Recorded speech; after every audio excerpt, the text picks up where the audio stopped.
Balaji studio Delhi.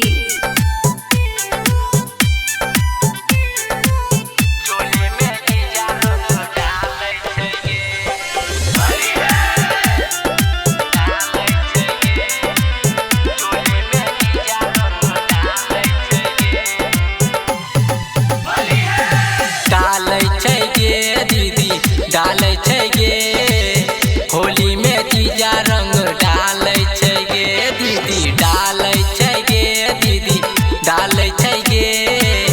Holi में जीजा रंग डालै छै गे उता पी के आबो राम हमरे पद खाबो दम उता पी के आबो राम हमरे पद खाबो दम कहला पबा तो नहीं मानै छै गे डालै छै गे दीदी डालै छै गे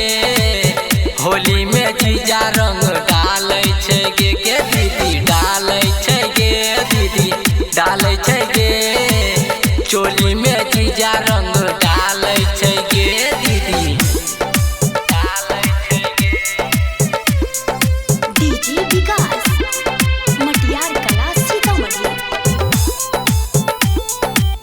चोली में जीजा रंग डालै छै गे नीचा से ऊपर सौंसे कर देलको गीला चोली के बटन हमर कर देलको ढीला चोली के बटन हमर कर देलको ढीला नीचा से ऊपर सौंसे कर देलको गीला चोली के बटन हमर कर देलको ढीला जब बजे रहो पाँच कौड़ी जे पर तू नाच लम्हर पिचकारी उ देखाबै छो गे डालै छै गे दीदी डालै छै गे होली में जीजा रंग डालै छै गे दीदी डालै छै गे दीदी डालै छै गे चोली में जीजा रंग डालै छै गे दीदी डालै छै गे डीजे विकास मटियार कला सीतामढ़ी।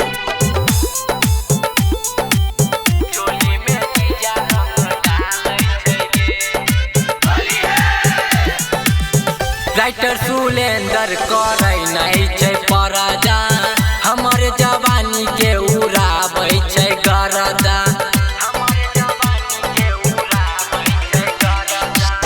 बिट्टू विशाल नहीं करै छै परदा भाई फागुन हमरे से उड़बै छै गरदा करै छौ बड़ी तंग होली खेलबो तोरे संग केना के कहियो लाज लागै छौ गे डालै छौ गे दीदी डालै छौ गे होली में जीजा रंग